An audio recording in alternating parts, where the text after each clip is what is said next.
Bismillahirrahmanirrahim.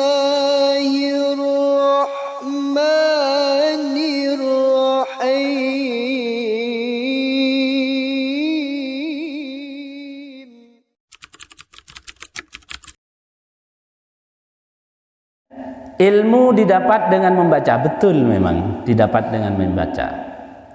Tapi bagaimana kemudian ada orang mengatakan ilmu didapat dengan berguru, karena kalau tidak berguru ilmunya sulit untuk dipertanggungjawabkan. Ini tidak bisa dipisahkan, ya. Ketika kita berguru maka kita pasti akan membaca. Pasti itu. Ketika guru menerangkan ini begini, kita akan membaca di situ. Maka jelas konteksnya, korelasinya antara membaca dengan berguru, ya. Jangan hanya membaca saja. Tadi saya dalam penjelasan sudah menyampaikan bahwa ketika kita mengkaji Al-Quran, ketika kita mengkaji hadis, jangan hanya kita membaca terjemahannya saja, ya.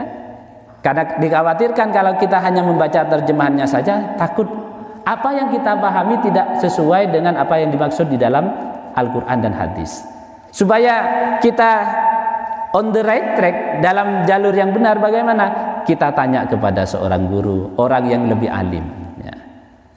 Karena dengan demikian kita akan diarahkan, oh maksud dari ayat itu begini, maksud dari hadis itu begini, sehingga dari penjelasan itu kemudian langkah kita betul-betul apa? Dalam langkah yang lurus, yang benar. Makanya tadi saya sampaikan, membaca itu sebagai langkah kita untuk memahami sebuah ilmu. Tapi supaya ilmu yang kita baca itu bisa terarah, kita tetap harus berguru. Dan ini tidak bisa dikesampingkan, ya. Di dalam kitab Ta'limul Muta'allim di situ disebut, ala la tanalul ilma illa bisittatin, bahwa ilmu itu tidak akan pernah diperoleh illa bisittatin, kecuali dengan 6 hal. Pertama dzakain, kemudian hirsotin, kemudian bulghatin, kemudian istibarin, kemudian irsadu ustad, tulu zaman, ya.